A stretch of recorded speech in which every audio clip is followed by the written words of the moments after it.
All right, we're diving into some classic album reviews, and the first one kind of comes out of left field. I realized I hadn't really done a full length album review for very many Porcupine Tree albums. And I mean, Porcupine Tree was one of the first newer progressive rock outfits that I really fell in love with, especially when I was doing like a really deep dive of new prog music in my like late teens, early 20s. So I would say that they're more of like a foundational band when it comes to my love of progressive rock music. And this album is a very interesting one, and I think more than any other album that they've put out, I probably have the most to say about it. So, hey, follow me on this journey. Let's see where it takes us.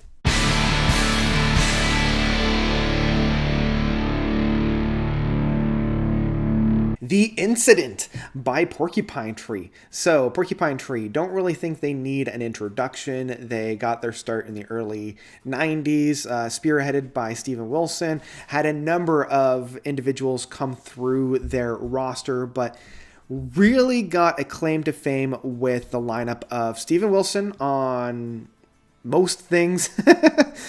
Richard Barbieri on keyboards and synthesizers, Colin Edwin on bass, and Gavin Harrison on drums, percussion, and all that kind of stuff. So the four-man quartet with kind of John Wesley in the sidelines being like, am I in yet? The fifth member. I'm on all of your tours. Yeah, I'm a part of you guys now. I'm being accredited. This is actually their last release. The Incident being released in 2009. So holy jeez, this album's like 12 years old. Just got like that I'm old feeling. So yeah, 12 years ago, the final release from Porcupine Tree before Steven Wilson kind of called it. Yeah, they didn't necessarily go out on a high note, if I'm being perfectly honest. Now, I will give a little spoiler warning in that I still love this album. I still think it's one of their best works. It's just, I know I've just kind of contradicted myself because I also just said that it's not one of their best works, but that's part of the thing that I love about The Incident. It's very contradictory. It's very interesting. It's a very, very interesting album. Now, at this point, Steven Wilson had already tried his hand at a solo album with Insurgents. He had released that and then kind of came back to Porcupine Tree with one final one. This actually comes off the heels of Porcupine Tree's probably one of their most acclaimed albums of Fear of a Blank Planet.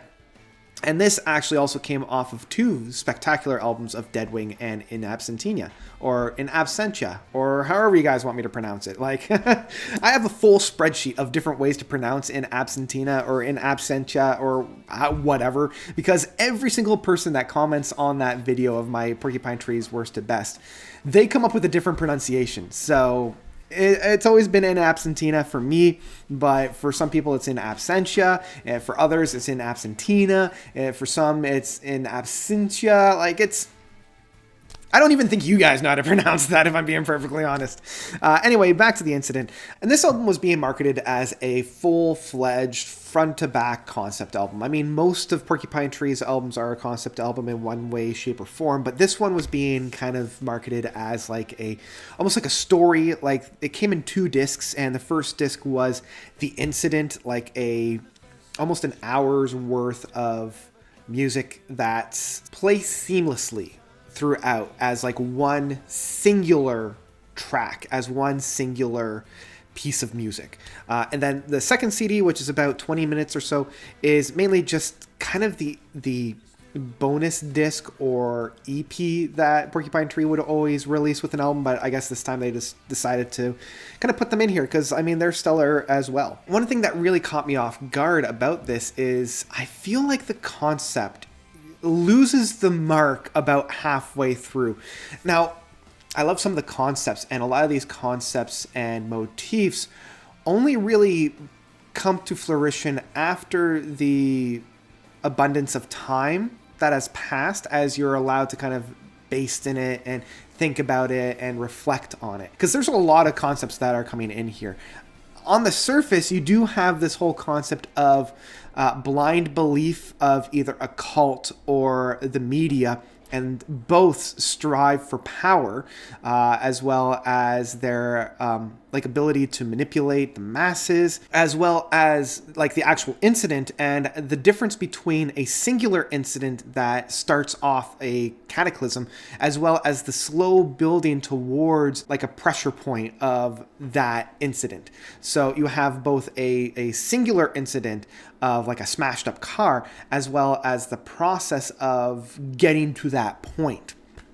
And this can be seen both in the like the media coverage of that, as well as kind of the occult. But I also feel like a lot of this is being muddled with almost too much, and Steven Wilson's inability to maintain focus. Like, I feel like the incident had some really brilliant and amazing ideas being presented, but they didn't have a really clear-cut focus that does lose the mark about halfway through. Because once you get into the incident, the 6th track, it starts like there's a clear path, like there's a clear story. You've got like this occult, you have this removed from society group of individuals, and then there's this juxtaposition of those who go into society and try to navigate their way through it, and being bombarded with all this media frenzy that leads up to this incident and about, you know, boundaries. And then once you get to like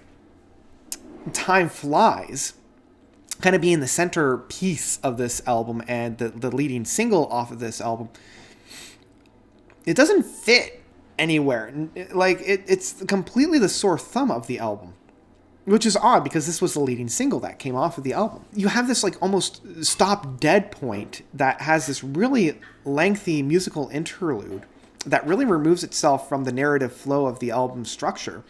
And then you get into the final 4 tracks, starting with Degree Zero of Liberty, going straight into Octane Twisted, that revisits all of that occult and fooling the masses. And that's where this big concept of, you know, the power through lies rather than the power through truths. By that point, the concept, the messaging gets lost because there's no unifying theme. There's no unifying idea. Like, there's no real point. It's just a whole bunch of these items on a spreadsheet that you're like, yeah, these are really interesting, but what's the unifying factor? Like, what's the actual point? What's the message here? On the one hand, I love it. I love it because of all these tangential, disconnected ideas and thoughts that do interconnect and interweave between one another, but it feels more like all these different stars that are worlds unto themselves that then create a constellation. Now, if I'm talking about the actual music that's found on here in terms of the presentation,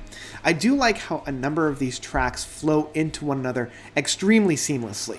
And that's starting right from the first track, pretty much right until the Unpressed Family and the Yellow Window of the Evening Train. Like, the first 8 tracks blend seamlessly right from one to the other, to the other, to the other, right up until Time Flies. Only once or twice do I feel like maybe the baton was not necessarily passed all that well.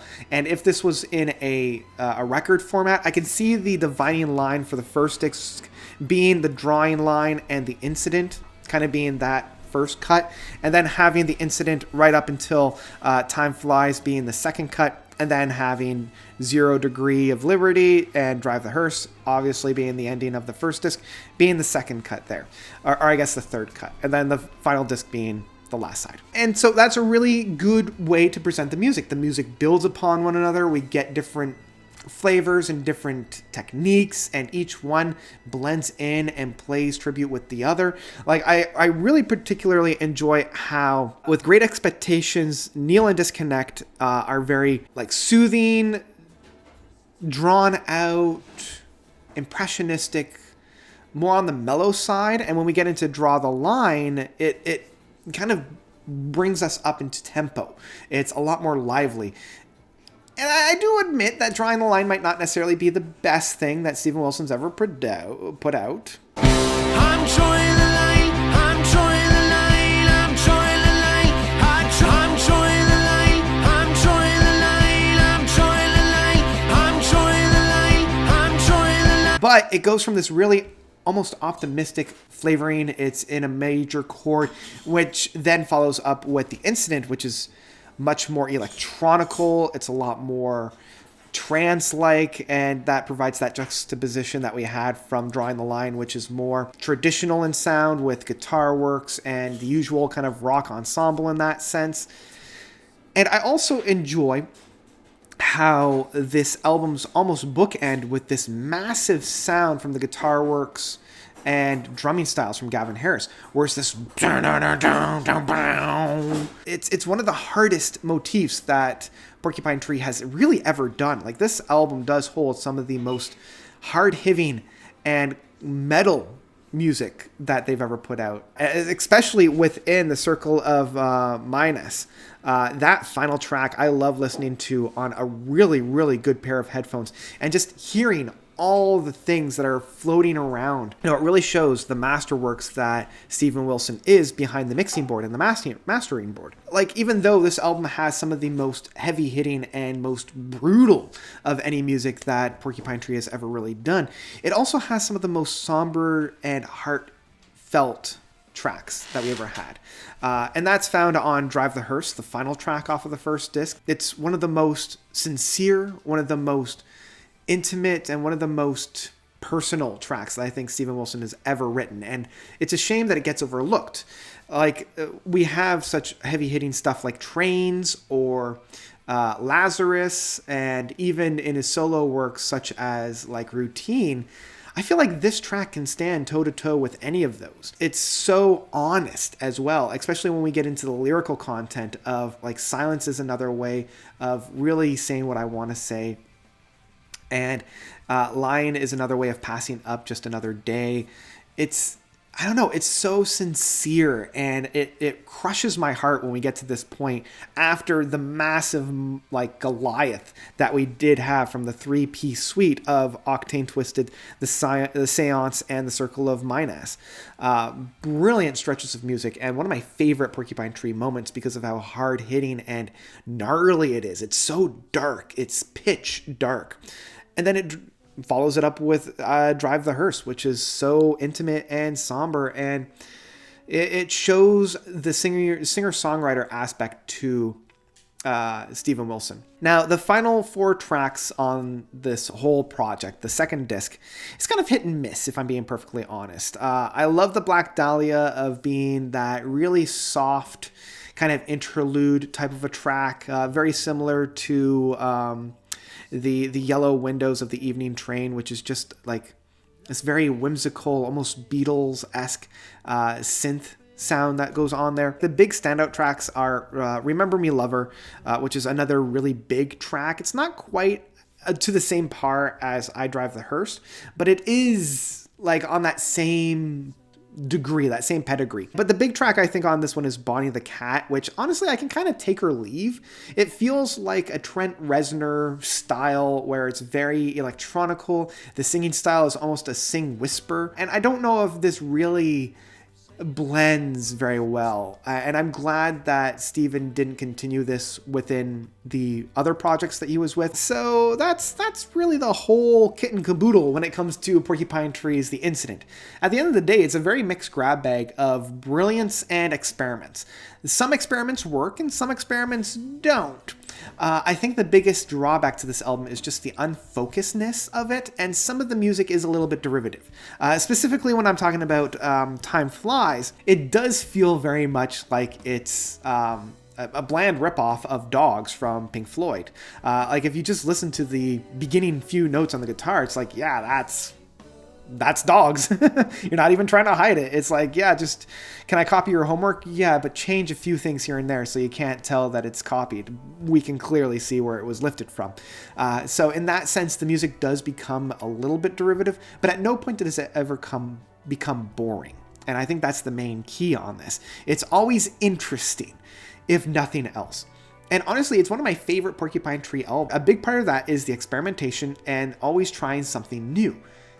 But because they're always trying something new, it can't really hunker down into a clear concept. But I mean, at the end of the day, this one is still one that I will say, I love it with my whole heart. I still think that they went out more with a whimper rather than a bang, but this album is still a banger. Yeah, that's what I've got to say about The Incident by Porcupine Tree. And I think this might actually be my first full-length album review for Porcupine Tree. So an interesting pick on my part, but I'm sticking with it. What did you guys think of this album? Did you love it? Did you hate it? Whatever you thought, let me know by commenting down below. Also, if you like what you see and you want to support me, hit up my Patreon. I've left the link down below for you to check out. I've got some really fun perks on there. I list all of my Patreons at the end of all my videos. It's something I'm going to do in 2021. So you can add your name to the list as well as get some really fun perks. All the information is on the link down below. And yeah, that's about it. Thank you guys so much for watching. As always, you guys are definitely the best. And until next time, notes out.